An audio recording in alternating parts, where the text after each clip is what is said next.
السلام علیکم ورحمۃ اللہ وبرکاتہ۔ آج ہم لوگ پڑھیں گے رکوع نمبر 12 کا ترجمہ اور تفسیر۔ پچھلے 2-3 رکوع سے ہم لوگ پڑھتے چلے آ رہے تھے کہ الگ الگ قوموں پر کیسے پیغمبروں کی نافرمانی کرنے کی وجہ سے عذاب آیا۔ تو لاسٹ رکوع میں ہم لوگوں نے پڑھا تھا حضرت شعیب علیہ السلام، ہے نا، اور اس سے پہلے ہم لوگوں نے پڑھا حضرت لوط علیہ السلام کی قوم پر عذاب آیا، حضرت صالح علیہ السلام، حضرت ہود علیہ السلام، ہے نا۔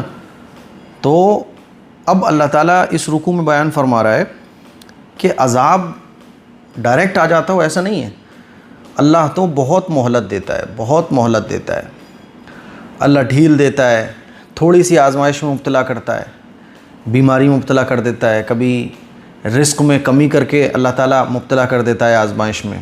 کیونکہ ہوتا کیا ہے، انسان کی فطرت ایسی ہے کہ جب اس کے پاس عیش و آرام، مال و دولت بہت زیادہ ہو تو یا کوئی عہدہ ہو تو حق کو قبول کرنا مشکل ہوتا ہے اس کے لیے۔ لیکن جب غربت آ جائے، کوئی بیماری آ جائے، کوئی پرابلم آ جائے تو پھر حق کو قبول کرنا آسان ہوتا ہے۔ اسی لیے آپ نے دیکھا ہوگا کہ غصے میں آ کے، پاور میں آ کے، اپنی دولت کے گھمنڈ میں آدمی بہت کچھ کر جاتا ہے، لیکن جب اسے ہوش آتا ہے اور اس کے بدلے میں پھر جو اس کے اوپر پریشانیاں آتی ہیں تو پھر وہ اس کو لوگ سمجھاتے ہیں تو وہ کہتا ہے ہاں یار میں نے غلطی کی۔ تو اللہ تعالیٰ اس رکوع میں فرما رہا ہے، آپ پڑھو گے، میں خلاصہ بیان کر رہا ہوں کہ ایک دم سے اللہ کا عذاب نہیں آتا، بلکہ اللہ تعالیٰ تو بہت مہلت دیتا ہے۔ جب بالکل آخر ہو جاتی ہے، آپ دیکھیے حضرت صالح علیہ السلام جوانی سے بوڑھے ہو گئے تھے لیکن قوم نے نہیں مانا، آخر میں عذاب آتا ہے اللہ کا۔ تو یہ تمام واقعات پیغمبروں کے بیان کرنے کے بعد اللہ تعالیٰ فرما رہا ہے کہ اللہ کا عذاب ڈائریکٹ نہیں آتا، اللہ تو بہت مہلت دیتا ہے۔ اب مشرکین مکہ کو کہا جا رہا ہے کہ دیکھو سمجھ جاؤ اور اس میں مت رہو کہ ارے بیماریاں تو آتی ہیں، ارے حالات تو آتے ہیں، اللہ کا عذاب آئے گا دیکھو جیسے پچھلی قوموں پر آیا۔ دیکھیے، اعوذ باللہ من الشیطان الرجیم، بسم اللہ الرحمن الرحیم، وما أرسلنا في قرية من نبي إلا أخذنا أهلها بالبأساء والضراء لعلهم يضرعون۔ اور ہم نے جس کسی بستی میں کوئی پیغمبر بھیجا اس میں رہنے والوں کو بدحالی اور تکلیفوں میں گرفتار ضرور کیا تاکہ وہ عاجزی اختیار کریں۔ پیغمبر کو بھیجا اللہ تعالیٰ نے، پیغمبر کی بات کو بستی والوں نے، قوم والوں نے نہیں مانا، تو اللہ تعالیٰ نے بدحالی میں، تکلیفوں میں، پریشانیوں میں ضرور گرفتار کیا۔ یہ کیوں تھا گرفتار کرنا؟ کیونکہ میں نے آپ کو بتایا کہ پریشانی میں، بیماری میں، دیکھو دشمنی کتنی خطرناک ہوا کسی سے، لیکن جب آدمی بیمار ہوتا ہے اور پریشان ہو جاتا ہے، کسی حالت کا شکار ہو جاتا ہے، وہ کہتا ہے چھوڑو یار دنیا کچھ بھی نہیں ہے، اسے پتہ چلتا ہے کہ دنیا کی کوئی حیثیت نہیں ہے، تو حق کو اور سچ کو وہ جلدی قبول کر لیتا ہے۔ اسی لیے آپ نے دیکھا ہوگا کہ رشتہ داریاں ٹوٹی پڑی رہتی ہیں، لیکن جب بیماری آتی ہے، کوئی حالت آتی ہے تو رشتہ داریاں جڑ جاتی ہیں۔ تو اللہ تعالیٰ نے بدحالی میں اور تکلیفوں میں ضرور گرفتار کیا ہے، اور یہ کیوں گرفتار کیا ہے؟ تاکہ وہ عاجزی اختیار کریں۔ لیکن یہ قوم والے کیا کرتے تھے؟ پیغمبروں کی بات نہیں مانتے تھے، اور جب ان کے اوپر کوئی حالت آتی تھی تو کہتے تھے، جیسے مان لیجیے کوئی بیماری آ گئی، کوئی بیماری سب کو گرفت میں اس نے لے لیا، طاعون کی بیماری ہے، کوئی اور بیماری ہے، کھجلی کی بیماری ہے، جوؤں کی بیماری ہے، یا اسی طرح سے بارش برسنا بند ہو گئی، تو یہ سب اللہ کی طرف سے حالت آتی تھی قوم پر، تو یہ لوگ کہتے تھے ارے کوئی بات نہیں ہے، یہ اس لیے تھوڑی آ رہی ہے کہ ہم پیغمبر کی بات نہیں مان رہے، بلکہ ایسے حالات تو ہمارے باپ داداؤں کے اوپر بھی آئے ہیں، یہ کہا کرتے تھے یہ۔ تو اللہ فرما رہا ہے کہ تکلیفوں میں گرفتار ضرور کیا تاکہ وہ عاجزی اختیار کریں، وہ اللہ کے سامنے جھکنے والے بن جائیں۔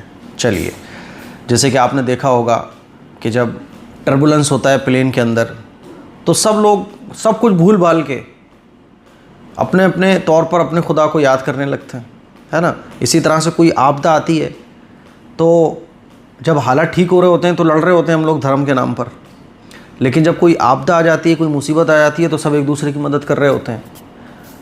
تو بالکل اسی طرح سے جب پیغمبر دعوت دیتے ہیں اور یہ پیغمبر کی دعوت کو قبول نہیں کرتے ہیں تو ان کے اوپر حالات آتے ہیں، تو حالات آنے پر ہونا تو یہ چاہیے کہ اللہ کی طرف ان کا جھکاؤ ہو، لیکن یہ کہتے ہیں کوئی بات نہیں، ایسی حالت تو ہمارے اوپر، ہمارے باپ داداؤں پر ابھی آئی ہے، سمجھ رہے ہو؟ میرے کہنے کا مطلب یہ ہے کہ پرابلم میں اور پریشانی میں انسان کی کیفیت الگ ہوتی ہے، پھر وہ دشمنیاں، نفرتیں، بغض، حسد، جلن بھول جاتا ہے، وہ کہتا ہے چھوڑو یار ان چیزوں کو۔ دیکھیے وما ارسلنا، اور ہم نے نہیں بھیجا، فی قریۃ، کسی بستی میں، من نبی، کسی نبی کو، الا مگر، اخذنا، ہم نے گرفتار کیا ہے، اہلہا، اس بستی میں رہنے والوں کو، بالبأساء، بدحالی میں، والضراء، اور تکلیفوں میں، لعلہم، تاکہ وہ لوگ یضرعون، عاجزی اختیار کریں۔ آگے دیکھیے ثم بدلنا مكان السيئة الحسنة حتى عفوا وقالوا قد مس آباءنا الضراء والسراء فأخذناهم بغتة وهم لا يشعرون۔ پھر ہم نے کیفیت بدلی، بدحالی کی جگہ خوشحالی عطا فرمائی، یہاں تک کہ وہ خوب پھلے پھولے اور کہنے لگے دکھ سکھ تو ہمارے باپ داداؤں کو بھی پہنچتے رہے ہیں۔ پھر ہم نے انہیں اچانک اس طرح پکڑ لیا کہ انہیں پہلے سے پتہ بھی نہیں چل سکا۔ تکلیفیں آئیں تو اللہ نے بہت مہلت دی ان لوگوں کو، تکلیفیں آئیں، انہوں نے اللہ کو یاد نہیں کیا، حق کو قبول نہیں کیا، تو اللہ نے نعمتیں دیں کہ چلو نعمتیں دے کر یہ اللہ کا شکر ادا کرنے والے بن جائیں۔ نعمتوں میں تو یہ اور ڈنگر ہو گئے اور نافرمانی کرنے لگے، اور جب ان سے کہا گیا کہ دیکھو یہ خوشی، یہ بیماریاں سب اللہ دینے والا ہے، تو کہنے لگے ارے ایسے حالات تو ہمارے باپ داداؤں پر آتے رہے ہیں، ہے نا، اور بیماریاں آتی تھیں، تکلیفیں آتی تھیں تو کہتے تھے ایسے حالات تو ہمارے باپ داداؤں پر آتے رہے ہیں، اور جب خوشیاں اور نعمتیں اللہ تعالیٰ ان کو دیتا تھا تو کہتے تھے اگر ہم اللہ کے نافرمان ہوتے تو ہماری نعمتیں کیوں ملتی؟ تو اللہ تعالیٰ فرما رہا ہے کہ اللہ تو آخری وقت تک ڈھیل دیتا ہے، کیونکہ اللہ اپنے بندوں سے بڑی محبت کرتا ہے۔ ثم، پھر، بدلنا، ہم نے بدلی کیفیت، مکان السیئہ، بدحالی کی جگہ، حسنہ، خوشحالی دی، حتیٰ، یہاں تک کہ، عفو، وہ خوب، یہاں تک کہ وہ خوب پھلے پھولے، وقالوا، اور کہنے لگے، قد مسا، کہ آئی ہے، آباءنا، ہمارے باپ داداؤں کو بھی، ضرّا، تکلیفیں، والسرّا، اور خوشی، دکھ سکھ تو ہمارے باپ داداؤں کو بھی آئی ہے، فأخذناہم، پھر ہم نے ان کو پکڑ لیا، بغتتاً، اچانک، وہم، اس حال میں کہ وہ لوگ، لا یشعرون، کہ ان کو پتہ بھی نہیں چلا، اچانک سے عذاب آتا ہے، وہ سوچ بھی نہیں سکتے کہ عذاب آئے گا۔ چلیے دیکھیے وَلَوْ أَنَّ أَهْلَ الْقُرَىٰ آمَنُوا وَاتَّقَوْا لَفَتَحْنَا عَلَيْهِمْ بَرَكَاتٍ مِّنَ السَّمَاءِ وَالْأَرْضِ وَلَٰكِن كَذَّبُوا فَأَخَذْنَاهُمْ بِمَا كَانُوا يَكْسِبُونَ۔ اگر یہ بستیوں والے ایمان لے آتے اور تقوی اختیار کر لیتے تو ہم ان پر آسمان اور زمین دونوں طرف سے برکتوں کے دروازے کھول دیتے، لیکن انہوں نے حق کو جھٹلایا، اس لیے ان کی مسلسل بد عملی کی وجہ سے ہم نے ان کو اپنی پکڑ میں لے لیا۔ اب اللہ تعالیٰ مشرکین مکہ کو، یہ قرآن مجید کی آیتیں بتا رہی ہیں، دیکھو پہلے قوموں کے ساتھ ایسا ہوا، اور مشرکین مکہ کو اور قیامت تک آنے والے انسانوں کو کہا جا رہا ہے کہ دیکھو اگر ایمان لے آؤ، تقوی اختیار کر لو تو اللہ تعالیٰ اپنی رحمتوں کے، برکتوں کے دروازے اور کھول دے گا، لیکن جیسے انہوں نے جھٹلایا اگر تم بھی جھٹلاؤ گے تو اللہ تعالیٰ بد عملی کی وجہ سے تمہیں نیست و نابود کر دے گا، جیسے مشرکین مکہ کا حال ہوا، مکہ فتح ہوا اور سب کچھ چینج ہو گیا۔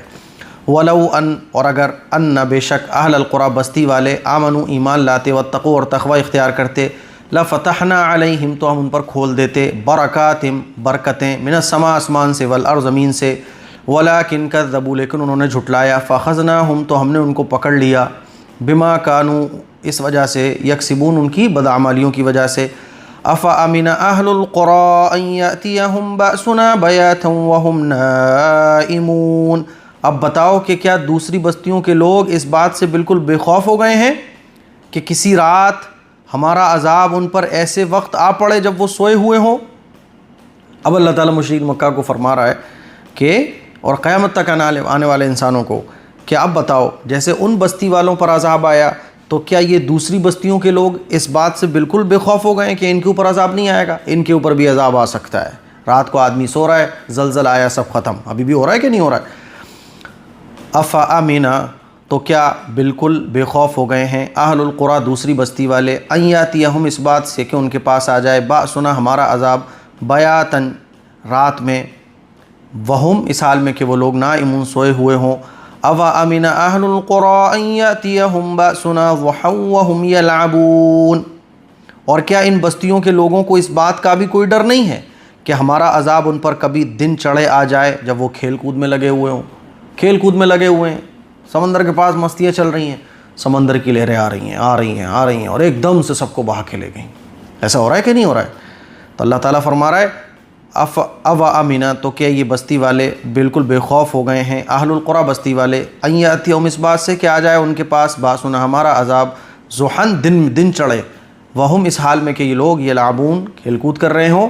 افامنوا مکر اللہ، بھلا کیا یہ لوگ اللہ کی دی ہوئی ڈھیل کے انجام سے بے فکر ہو چکے ہیں؟ اللہ کی دی ہوئی ڈھیل سے بے فکر ہو گئے ہو؟ اللہ ڈھیل دے رہا ہے، کر لو تم جتنا اپنی طاقت تمہیں دکھانی ہے، دنیا تو دارالامتحان ہے. تو کیا اللہ کی دی ہوئی ڈھیل سے یہ لوگ بے فکر ہو چکے ہیں؟ فلا یأمن مکر اللہ الا القوم الخاسرون، اگر ایسا ہے تو یاد رکھیں کہ اللہ کی دی ہوئی ڈھیل سے وہی لوگ بے فکر ہو بیٹھتے ہیں جو آخر کار نقصان اٹھانے والے ہوتے ہیں. نقصان اٹھانے والے بے فکر ہوتے ہیں.